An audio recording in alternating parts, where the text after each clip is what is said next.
প্রিয় দর্শক, green Bangla travel চ্যানেলে আপনাদের স্বাগতম জানাই। আজ আমি আপনাদের শেয়ার করব আমাদের গ্রামের ঐক্য ও সম্প্রীতির প্রতীক নৌকা ভ্রমণের কথা।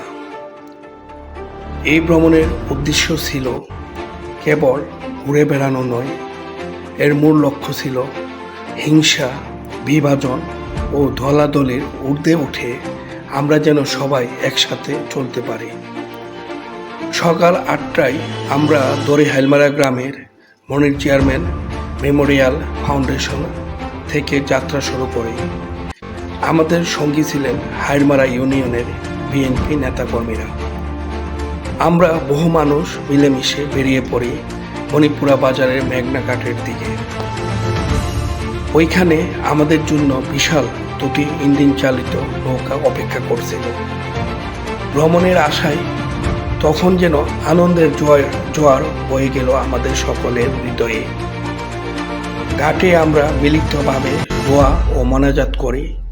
তারপর আল্লাহর উপর ভরসা করে নতুন দিনের আশায় আমরা সবাই নৌকায় উঠে বসি।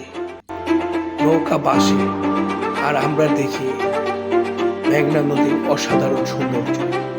কখনো দেখি জেলেরা মাছ ধরছে, আবার কোথাও ভাসমান মাছের খাবার।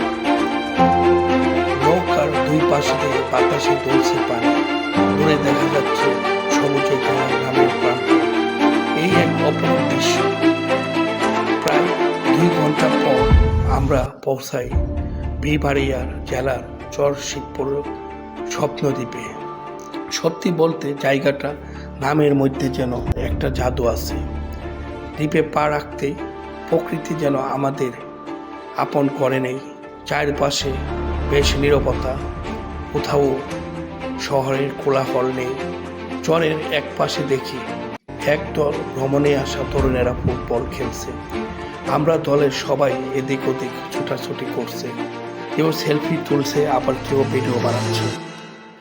আমাদের রাঁধুনিরা ব্যস্ত হয়ে পড়ছে রান্নায়, নেট দ্বারা আলোচনা করছে কিভাবে আমরা গ্রামের মধ্যে হিংসা, বিভাজন বলে একতার বন্ধনে এগিয়ে যাবে।